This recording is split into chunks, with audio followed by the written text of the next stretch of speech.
Bonjour et bienvenue sur notre chaîne intitulée Un jour, un verset, un message. Vous aimez la parole de Dieu? Vous appréciez notre travail? Merci de vous abonner afin de soutenir notre page. Merci d'encourager notre travail de sorte qu'il puisse bénir une multitude de personnes. Que Dieu vous bénisse. Notre passage de ce jour est tiré du livre de Proverbes chapitre 18, verset 22. La Bible nous dit, « Celui qui trouve une femme a trouvé le bonheur. C'est une faveur qu'il a reçue de l'Éternel. » Dans ce passage, c'est le sage, le roi Salomon, qui nous enseigne sur le mariage.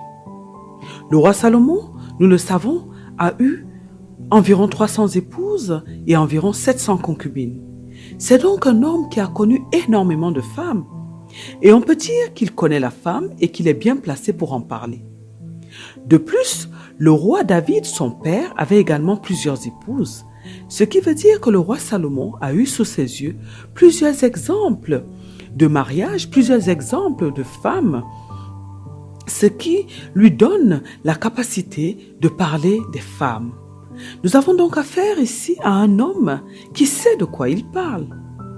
Le roi Salomon a écrit les Proverbes, mais il a également écrit le livre d'Ecclésiaste, il a écrit le livre des Cantiques des Cantiques et quelques psaumes également.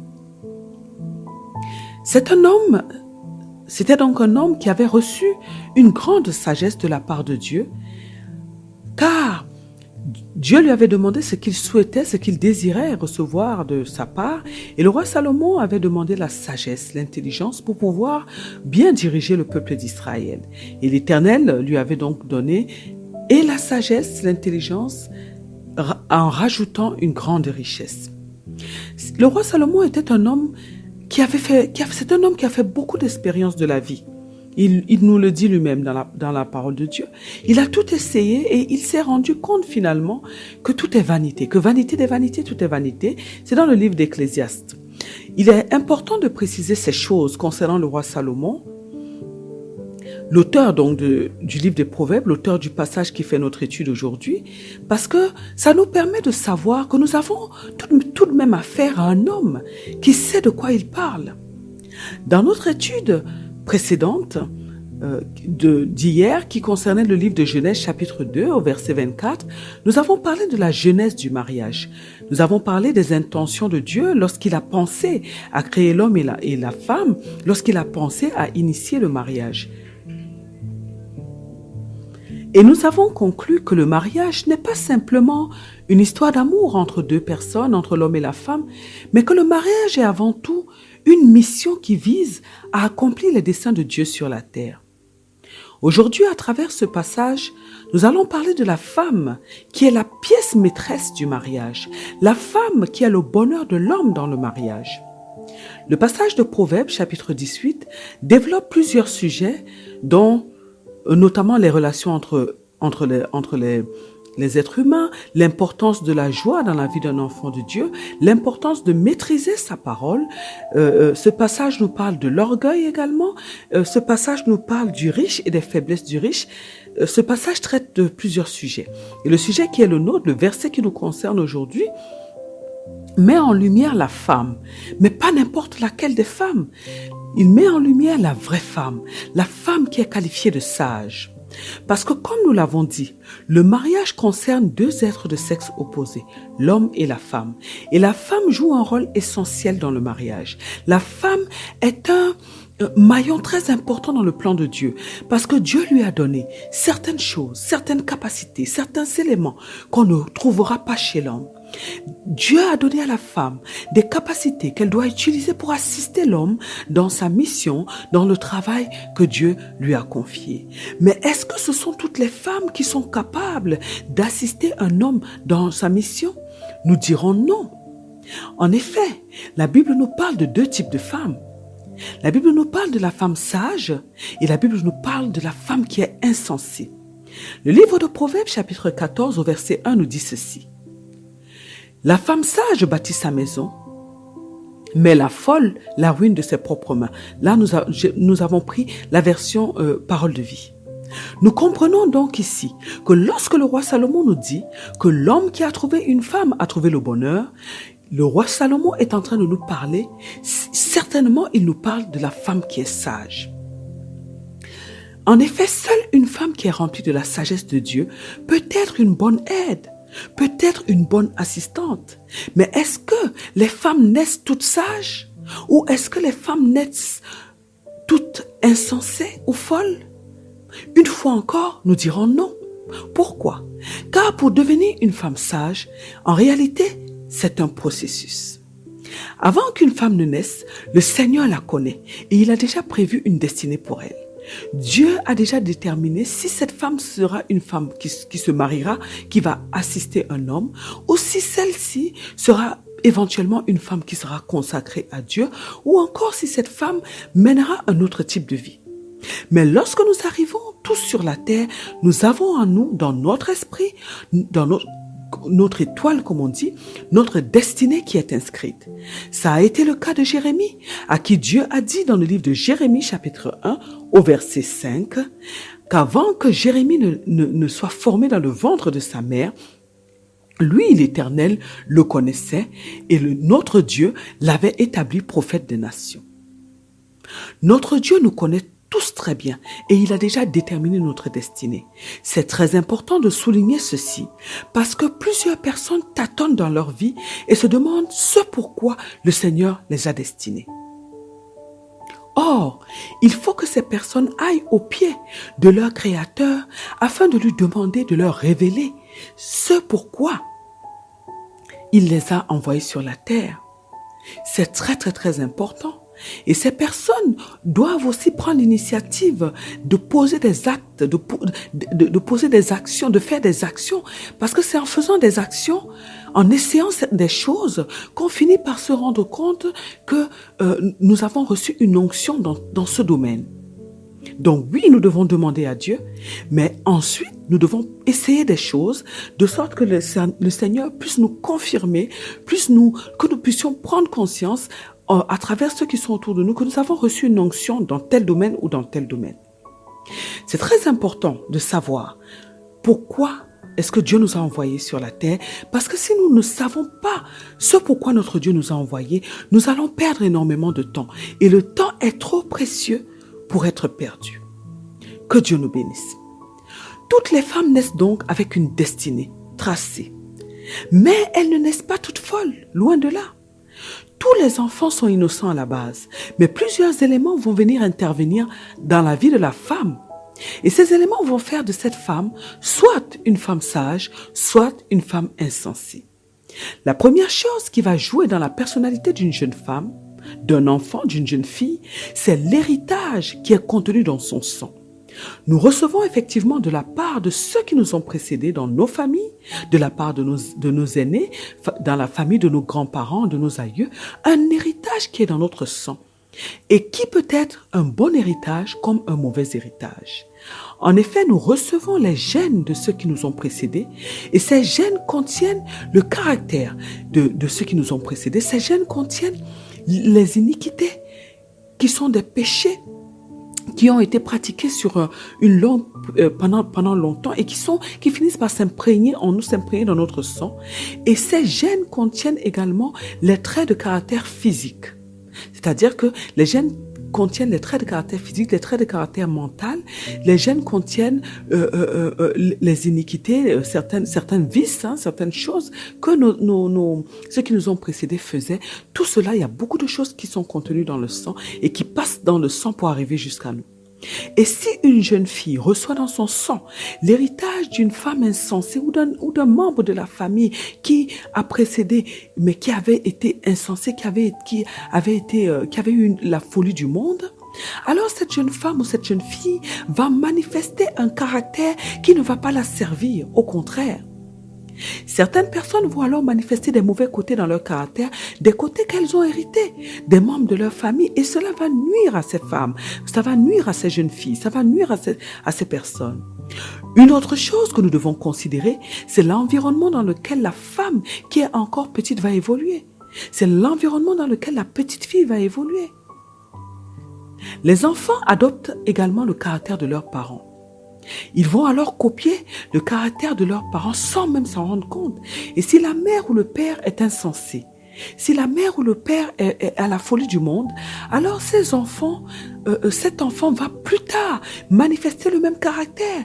Et surtout en ce qui concerne les mères, parce que la petite fille aura tendance à prendre pour référence sa mère. La petite fille aura tendance à considérer sa mère comme un modèle. Et la petite fille aura tendance à s'identifier à sa mère. Et si cette petite fille grandit avec une mère qui a un caractère irrespectueux, une mère qui est sans éducation, une mère qui a la folie du monde dans sa tête, une mère qui n'a pas acquis la sagesse de Dieu, alors cette petite fille va suivre les pas de cette maman et plus tard, si cela n'est pas corrigé, cette petite fille qui deviendra une femme va reproduire le même caractère que sa mère et elle sera une mauvaise femme pour son mari. Et c'est la même chose pour toute personne qu'une enfant va côtoyer en grandissant, toute personne qui va transmettre ses mauvais côtés à cette petite fille. Mais l'éducation dans la famille jouera énormément parce que le caractère d'un enfant se forme généralement entre 0 et 7 ans environ.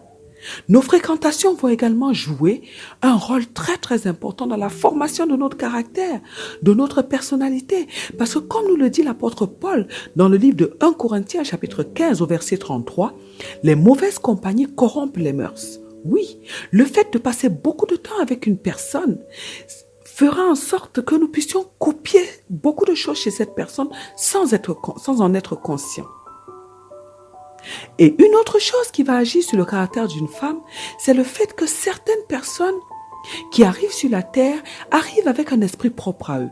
Et même lorsqu'on leur donne une bonne éducation, même lorsqu'on les forme bien, ces personnes vont malheureusement avoir tendance à toujours faire ce qui n'est pas bien, à toujours mal se comporter. Nous comprenons alors qu'aucune femme ne naît en étant folle, en étant insensée. Mais que ce caractère se bâtit au fil du temps.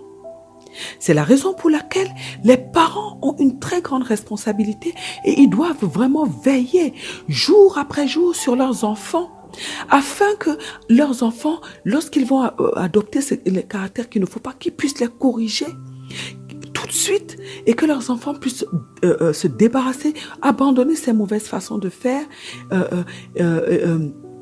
et puissent adopter vraiment le caractère que nous devons tous suivre, qui est le caractère de Jésus-Christ. Et les parents doivent veiller aux fréquentations de leurs enfants, de sorte que les enfants ne puissent pas copier la mauvaise éducation qui vient également d'autres enfants, qui vient d'autres personnes.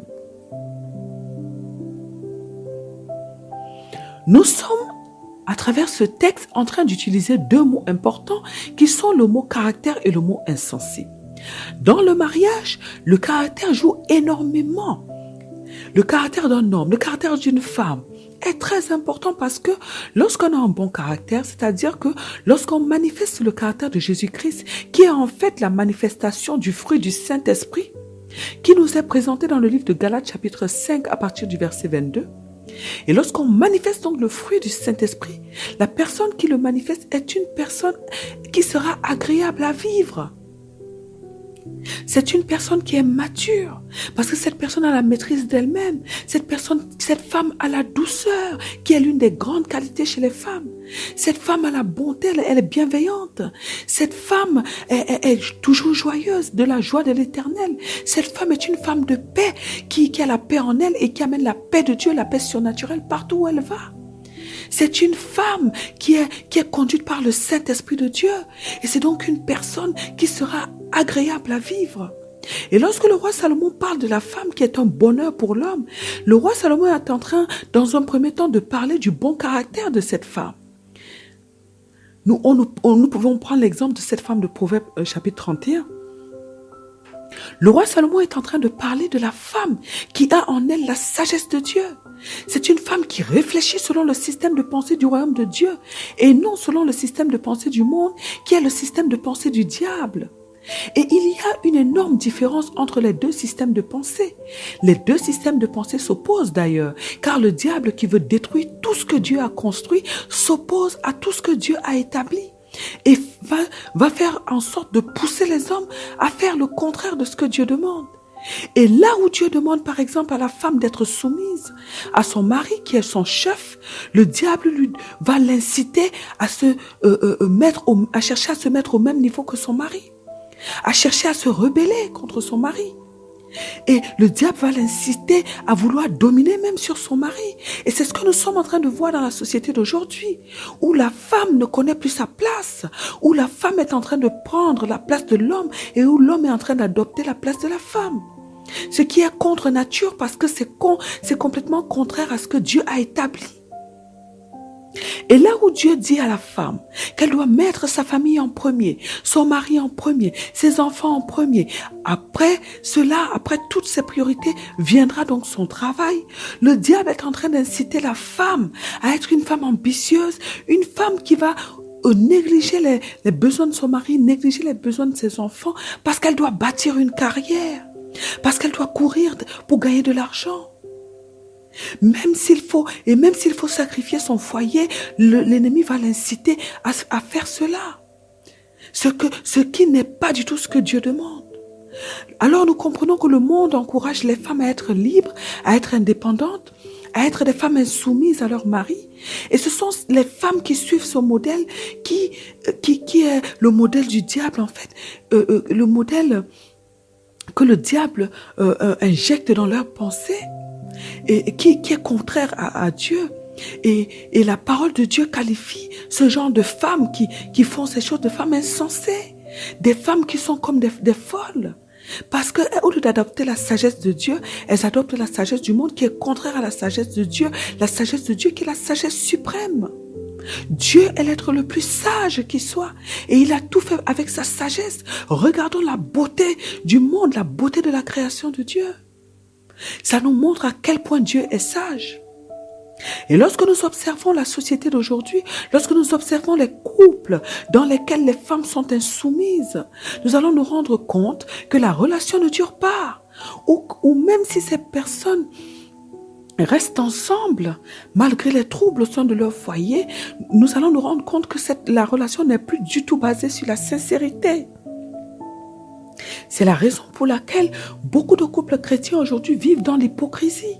Parce que l'homme n'a pas sa place de chef dans sa maison et que la femme a décidé de prendre la femme de l'homme.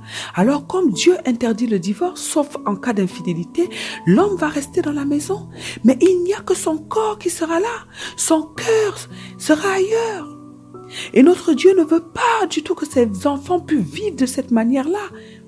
Et lorsqu'il y a des enfants qui sont nés dans ce type de foyer, au sein de ce type de mariage avec de tels couples, ces enfants-là vont être détruits petit à petit par la manière de vivre de leurs parents. Et malheureusement, c'est ce modèle qu'ils risquent de reproduire lorsqu'ils vont être des adultes, parce que c'est le modèle qu'ils ont eu. Nous sommes en train de parler aujourd'hui, à travers le passage qui fait notre étude, à la femme. Dieu est en train de parler à travers nous à la femme. La femme est un élément clé dans le mariage et Dieu compte énormément sur la femme pour la réussite de ses projets sur la terre. Femme, ton Dieu, ton Père compte énormément sur toi pour la réussite de ses plans sur la terre. Parce que tu es le bonheur de ton mari. Et que si tu joues ton rôle comme il se doit, ton mari sera heureux.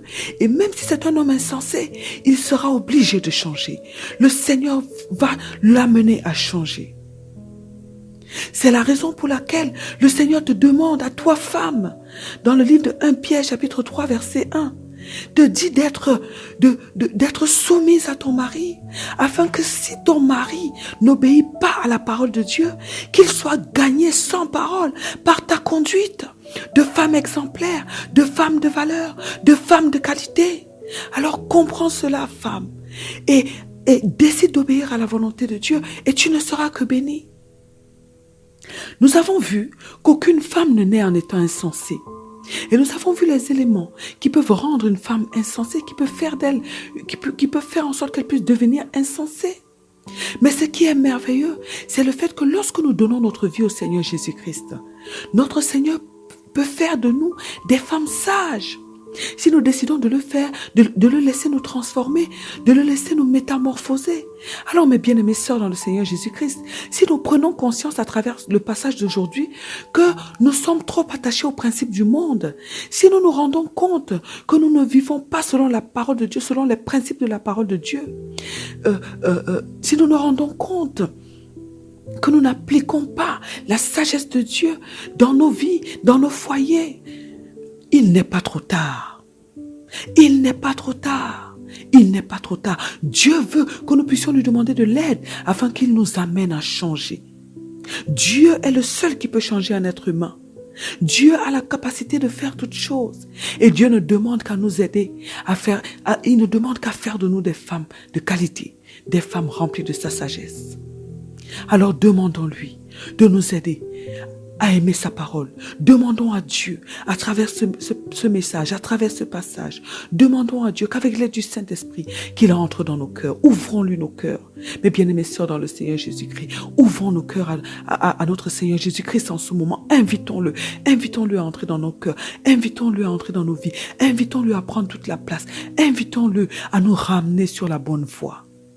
Demandons-lui, Seigneur, j'ai besoin de toi. Je prends conscience en cet instant, ô Éternel, que je me suis écartée de ta voix, que je ne suis pas soumise à mon mari, que je ne pratique pas ta parole, ta sagesse comme tu me le demandes. Je reconnais ma faiblesse, Seigneur, et je te supplie au nom de Jésus, viens m'aider, Père. Viens m'aider, Père. Viens m'aider, Père. Viens me transformer, Père. Viens me métamorphoser, Père. Fais de moi cette femme sage. Fais de moi cette femme de qualité. Je m'ouvre à toi. Je me rends malléable dans ta main, Seigneur. Ô Éternel, je m'identifie à l'argile que le potier peut travailler à sa manière. Fais de moi ce vase d'honneur. Fais de moi ce vase d'honneur, Éternel. Au nom de ton Fils bien-aimé Jésus-Christ. Amen.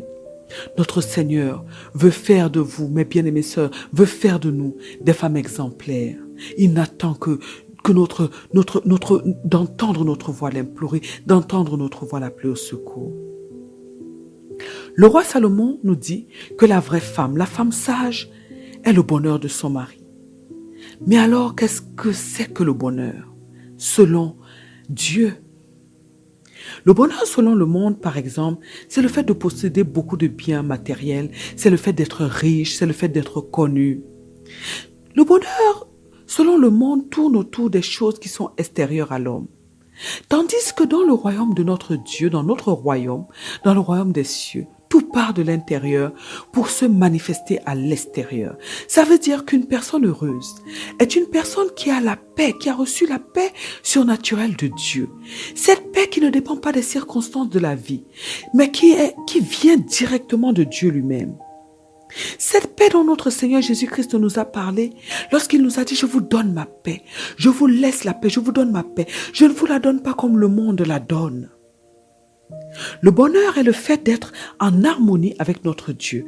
Et lorsque nous sommes en harmonie avec notre Dieu, notre Père nous donnera cette paix que personne d'autre ne peut nous donner. Et quelles que soient les difficultés, quelles que soient les situations de la vie, nous serons sereins et épanouis. Nous aurons cette assurance que tout ira bien parce que Dieu est là. Et lorsque le roi Salomon dit que la femme sage est le bonheur de son mari, le roi Salomon est en train de dire que cette femme sage est une femme qui va apporter la paix à son mari. C'est une femme qui, lorsqu'elle est là, va apaiser son mari. C'est une femme qui est comme un calmant que Dieu va mettre près de son mari, près de l'homme, afin de rendre cet homme heureux à cause de la paix qu'elle lui apporte. Tous les hommes seront d'accord pour dire qu'ils n'ont pas besoin de l'amour, qu'une femme leur crie qu'elle les aime, mais qu'ils ont besoin du respect de leur épouse. Ce respect qui se traduit par la soumission, et par la soumission qui est le respect, et par cette paix qu'elles vont leur apporter. Nous avons entendu beaucoup d'hommes, beaucoup de serviteurs de Dieu dire qu'ils estimaient beaucoup leurs épouses parce que leurs épouses leur apportaient cette paix. Et parce qu'elles leur apportaient cette paix, ils avaient la possibilité de faire d'accomplir la mission de Dieu avec facilité. Alors mes bien-aimées sœurs, retenons ceci. La femme sage, la femme qui est le bonheur de son mari, est la femme qui lui apporte la paix, pas un seul jour de leur vie, mais tous les jours de leur vie. Le livre de Jérémie, chapitre 29, verset 11, nous dit ceci. « Car je connais les projets que j'ai formés sur vous, dit l'Éternel, projets de paix et non de malheur, afin de vous donner un avenir et de l'espérance. » C'est l'Éternel qui est en train de parler dans le passage de Jérémie, chapitre 29, verset 11. Et notre Dieu est en train de dire qu'il a formé pour nous des projets de paix et non de malheur. Et dans la version parole de vie, le mot paix est remplacé par le mot bonheur. En réalité, le bonheur, c'est la paix. Toute personne qui dit qu'il est heureux, mais qui n'a pas de paix, est un menteur. Car le bonheur est la manifestation de la paix surnaturelle de Dieu. La paix qui ne dépend pas des circonstances, la paix qui vient de Dieu lui-même. Et plusieurs personnes dans le monde se suicident. Plusieurs personnes se suicident dans la vie pas parce qu'elles n'ont pas de richesses. Pas parce qu'il leur manque des voitures, des maisons et autres. Même pas parce qu'il leur manque même des personnes autour d'elles. Mais tout simplement que malgré tout ce qu'elles possèdent, malgré les richesses matérielles, malgré les personnes qui les entourent, elles n'ont pas la paix. Elles n'ont pas Dieu et elles n'ont pas la paix. Parce que seul Dieu peut donner cette paix surnaturelle. La femme sage est donc une femme qui manifeste le caractère de Jésus-Christ. C'est une femme qui donne la paix à son mari. Tous les jours de sa vie, elle est la paix de son mari. Ça veut dire que lorsqu'elle est là, son mari est apaisé. Il est confiant. Et c'est Dieu qui a fait de la femme sage, ce trésor. La femme doit comprendre qu'elle a été créée pour l'homme.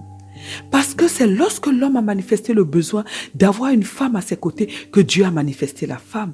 Et lorsque Dieu a créé les deux le même jour, Dieu avait déjà, comme nous l'avons vu dans le verset d'hier, le projet de se perpétrer en eux sur la terre et de se perpétrer en leur descendance à travers leurs enfants. Et pour cela, il fallait une union, il fallait un mariage. De plus, la femme est venue aider l'homme. Ça veut dire que Dieu lui a donné certaines choses qui vont aider l'homme à être complet, de sorte qu'il puisse accomplir son mandat, leur mandat sur la terre. La femme sage est précieuse. La Bible nous dit dans le livre de Proverbes, chapitre 31, verset 10, qu'elle a bien plus de valeur que les perles, que le cœur de son mari a confiance en elle et que les produits ne lui feront pas défaut. Elle fait du bien à son mari et non du mal tous les jours de sa vie. Tous les jours de sa vie. Pas le jour de la Saint-Valentin, mais c'est tous les jours de sa vie. En tant qu'une femme sage, la femme doit faire du bien à son mari tous les jours et non du mal. Ça veut dire que mes bien-aimés sœurs dans le Seigneur Jésus-Christ, lorsque nous nous rendons compte que nous avons fait quelque chose qui a attristé le cœur de notre mari, nous devons tout de suite nous repentir. Et cette femme sage, cette femme qui a le bonheur de son mari, est une femme forte. C'est une femme forte parce que pour pouvoir être disciplinée et pratiquer tous les jours le bien, il faut avoir reçu la force qui vient de Dieu. Et cette femme est une femme qui a une bonne relation avec son Dieu, son Père, et qui puise sa force, sa capacité en son Dieu. La Bible nous dit dans le livre de Psaume, chapitre 27, verset 1, que si Dieu ne bâtit pas la maison, ceux qui la bâtissent travaillent en vain. En effet, c'est Dieu qui vient bâtir le foyer à travers la femme. C'est Dieu qui vient capaciter la femme à travers du Saint-Esprit qui est en elle. Pourquoi à travers la femme? Parce que c'est à la femme que Dieu a confié la responsabilité de bâtir la maison. Regardons ce que nous dit le livre de Proverbes chapitre 14 verset 1. La Bible nous dit que la femme sage est celle qui bâtit la maison et l'insensé la renverse de ses propres mains. Oui, dans aucun verset, nous n'avons trouvé dans aucun autre verset de la Bible, nous n'avons pas entendu Dieu parler à l'homme et dire à l'homme que l'homme, c'est l'homme sage qui bâtit sa maison. Non, c'est à la femme que Dieu a donné la responsabilité de bâtir la maison. Et c'est pour cela qu'il lui demande de bien se conduire, de sorte qu'elle puisse sauver son mari. Il est important de se poser des questions quant aux agissements de Dieu. C'est très important. Cela nous permet de comprendre notre Seigneur. Normalement, c'est l'homme qui est le chef de la maison. C'est l'homme qui est le chef de la femme. C'est l'homme qui doit donc bâtir la maison et toute la famille va suivre l'homme qui donne la cadence. Mais non, Dieu dit à la femme de se soumettre à son mari qui est son chef, mais Dieu dit aussi à la femme, Dieu lui demande également de bâtir la maison.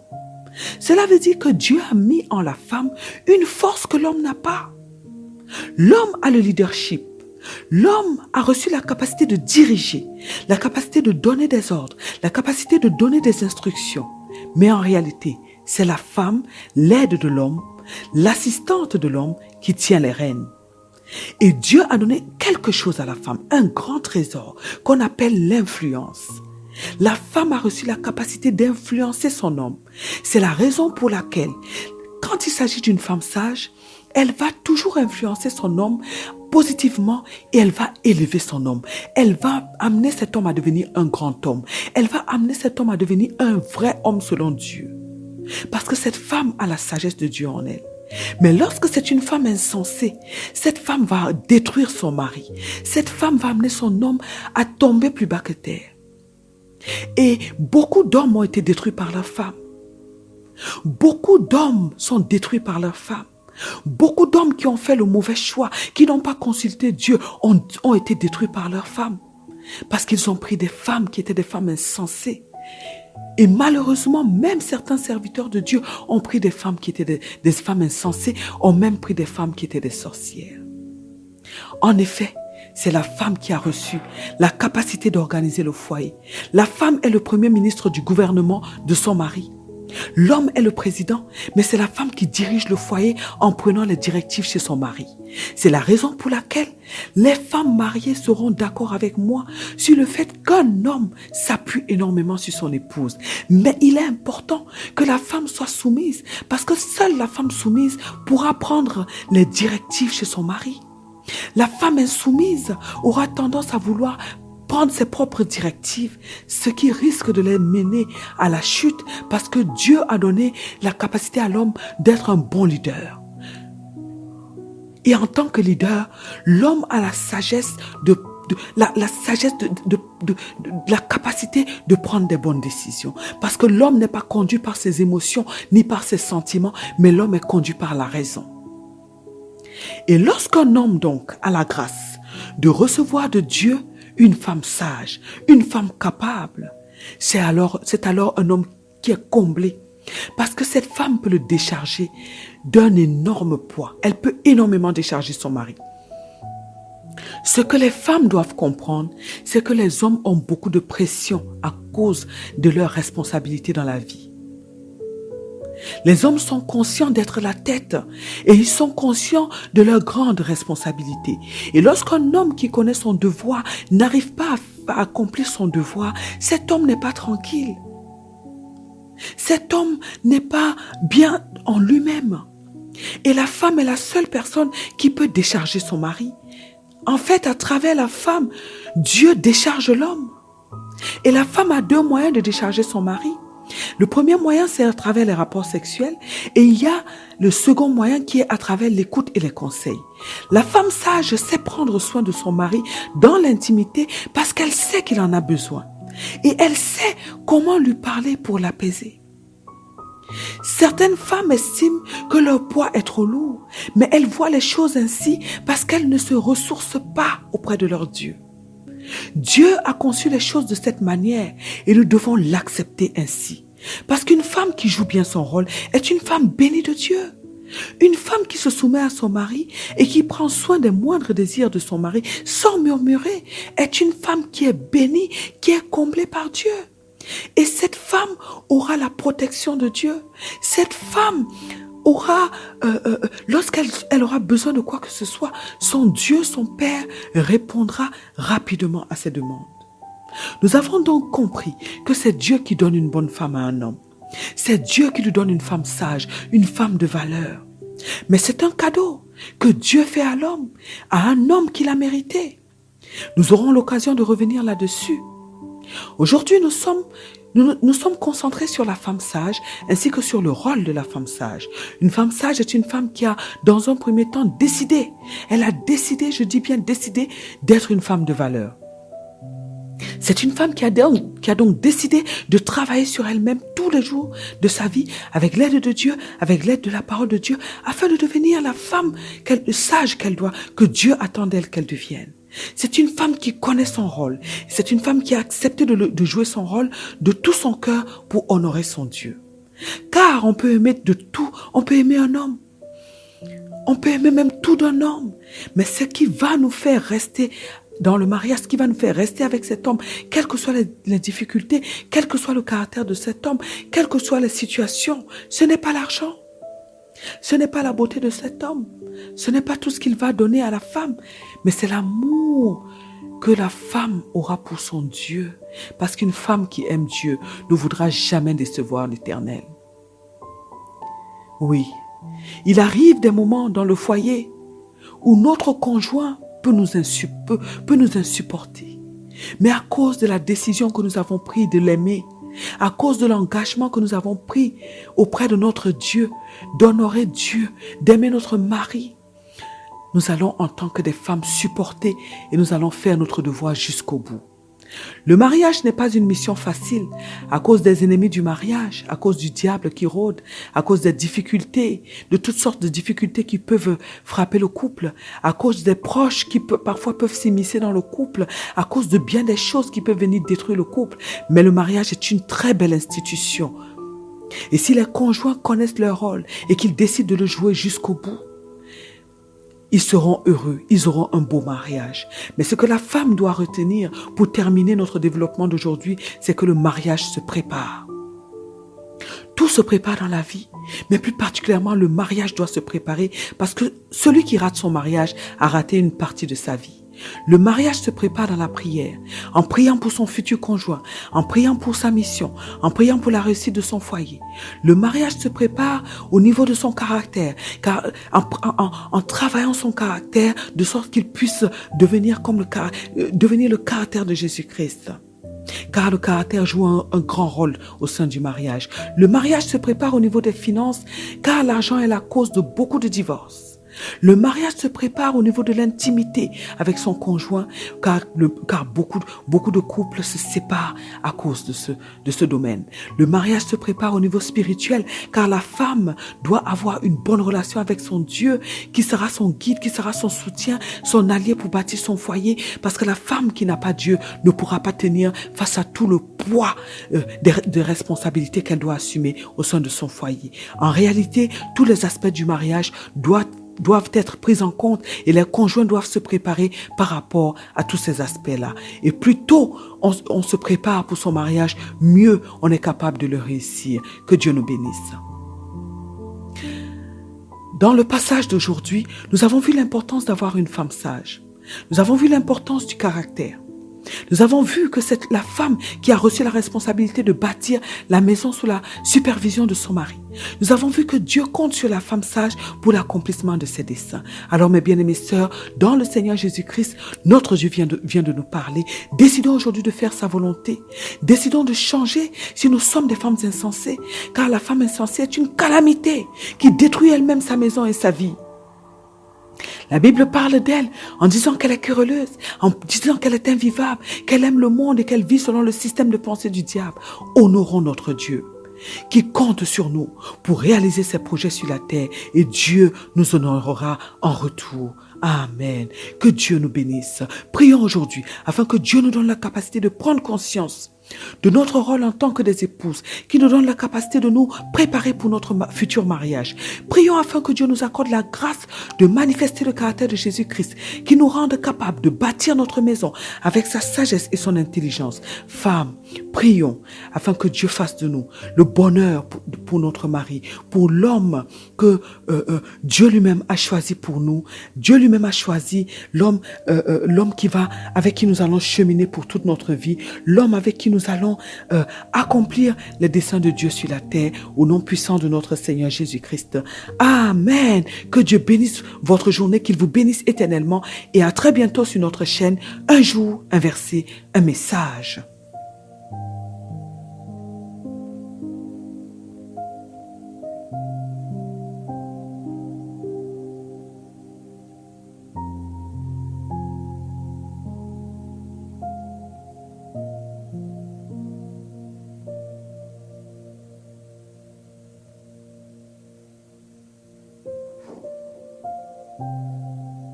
sur notre chaîne un jour un verset, un message.